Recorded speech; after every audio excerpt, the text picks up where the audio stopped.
Ndagusuhuje wowe bandanya kubana natwe ngaha kuri ino mboneshakure kugezako amakuru, ibiganiro n'inkuru biriko biravurwa cane hirya no hino mu gihugu c'Uburundi no hakurya y'imbibe zacu mu yandi makungu. Nunyemerere nkuhe kaze, turi ku munsi wa gatandatu w'igenekerezo ry'icumi n'indwi z'ukwezi kwa gatandatu, umwaka ni 2020. Ukwegeranya amanoti y'ibihumbi bitanu n'ibihumbi 10 y'amarundi birabandanya. Umushikiranganji w'intwaro yo hagati mu gihugu Martin Niteretse yari yatangaje kuri uwu wa kabiri ko abajejwe intwaro bohaguruka bagatunganya bakongera bagafasha mu gikorwa co kugarukana amanota atazoba yemewe kuva ku wa 18 ruheshi 2023. Abarundi bafise izo noti za kera bazitanze mu mutekano ntangere ariko bakerekana amakenga. Abamenyeshamakuru ba SOS Media Burundi baciye hirya no hino baraba uko igikorwa kiriko kiragenda. Mu ntara ya Bubanza mu buseruko bw'Uburundi ico gikorwa cabaye bisanzwe cane cane mu makomine ya Bubanza na Musigati.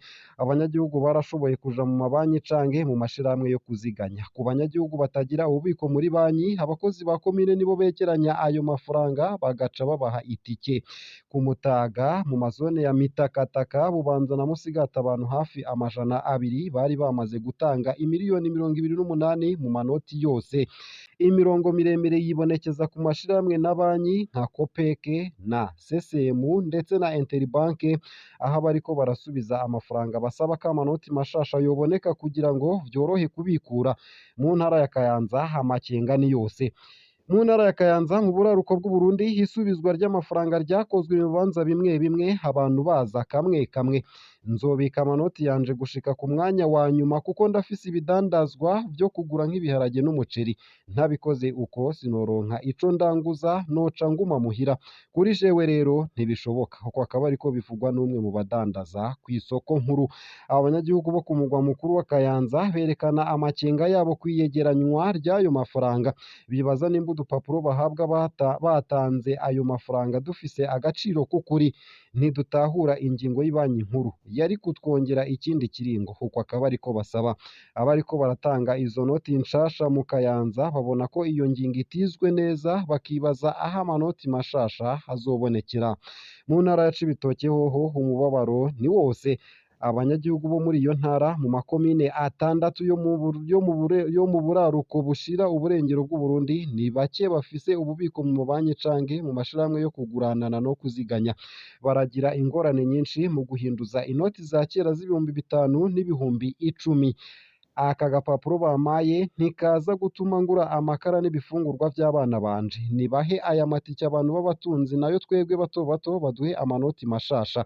Nayo aka gapapuro ntaco kamaze kuko akaba ariko bivugwa n'umukenyezi w'umurimyi wo muri zone Rugombo. Mu ntara ya Gitega hoho ni ishavu. Ibikorwa vy'ubudandaji vyinshi vyarugawe ku mitumba yo mu ntara ya Gitega hagati mu Burundi. Umugabo umwe yatwawe n'agashavu yagize ati: "Leta iraduhanye aho guhana abo bantu bivye. Ikiringo catanzwe ni gito cane. Indongozi zigomba zihindure impapuro amahera yacu mu gihe abatunzi bo bifitiye ububiko mu mabanki."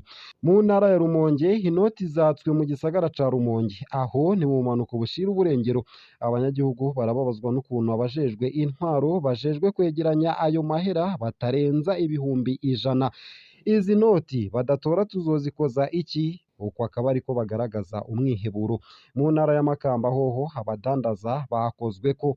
Mu ntara ya Makamba mu bumanuko bw'Uburundi ihana urubibe na Rumonge, abafise ububiko mu mabanki bariyamiriza inyifato y'abakozi b'amabanki batacemera amanoti ya kera mu gihe kubw'banki nkuru agikoreshwa gushika ku munsi wa gatandatu. Mvuye mw'ibanki mbikamwo banse gutora amanoti yanje. Mu kurindira sinshobora kugurisha ibidandazwa vyanje kuko abangurira bariha bakoresheje amanoti banki yanyanyiye. Uwundi mudandaza akaba avuga ati: "Iyumvire hamwe umuntu yogwara hageze kuriha bakamwanyira amanoti ya kera yoba apfuye." Mu ntara ya Ngozi hoho amanoti ya magendo aribonekeza. Mu buraruko bw'Uburundi i Ngozi haracakorwa ihimirizwa ry'abanyagihugu kugira ngo basubize ayo manoti ya kera ku bategetsi baho nyene. Mu makomine ya Gashikanwa hibonekeje amanoti y'ibihumbi 10 ya magendo. Mu bice vyinshi vy'igisagara ca Bujumbura mu mugwa mukuru w'ubutunzi ndetse na Gitega mu mugwa mukuru wa politike, abakiriya bo mu masoko baridoga. Twiyunguruza bigoye cane kuko nta wemera gutora amanoti ya kera no mu mabutike bakubwira ko ata kintu na kimwe ushobora kugura ukoresheje ayo manoti ya kera uko akaba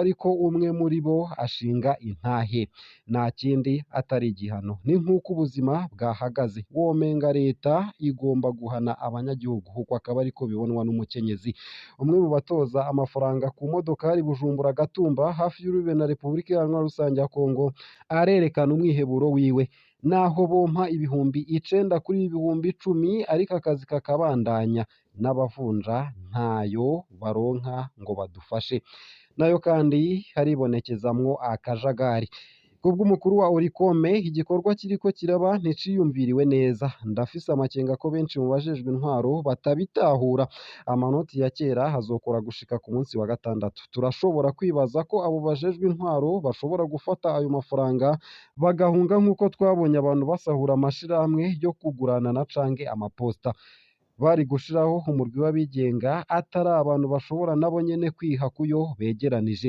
uko akaba ariko bibonwa bigaterwa akamo na Gabriel Rufyiri nayo kandi nyene ibanki nkuru y'igihugu BRB ihejeje kwibutsa abanyagihugu bose ko uyu munsi wa gatandatu ari wo munsi wa nyuma inoti z'ibihumbi 5 n'iz'ibihumbi 10 zakozwe mu mwaka w'ibihumbi 2018 ziza gutera ko agaciro kwejo aho bukera ku munsi w'Imana zitazoba zigikora uwurongoye banki nkuru y'igihugu BRB ariwe Dieudonné Murengerantwari akaba yamenyesheje ko ata kindi kiringo kizongerwa ahubwo nyabuna agasaba uwo wese ataraja guhinduza izo noti ko yonyaragasa zitarata igihe Murengerantwari akaba yamenyesheje kandi ko gushika kuri ubu wa gatanu igenekerezo rya 16 ruheshi 2023 amafaranga y'amarundi agera ku miliyaridi 300 ni ukuvuga ibice 78 by'amafaranga yitezwe guhinduzwa ariyo yari amaze guhindurwa mu gihugu cose nayo guhera ejo ku munsi w'Imana igenekerezo ry'18 ruheshi 2023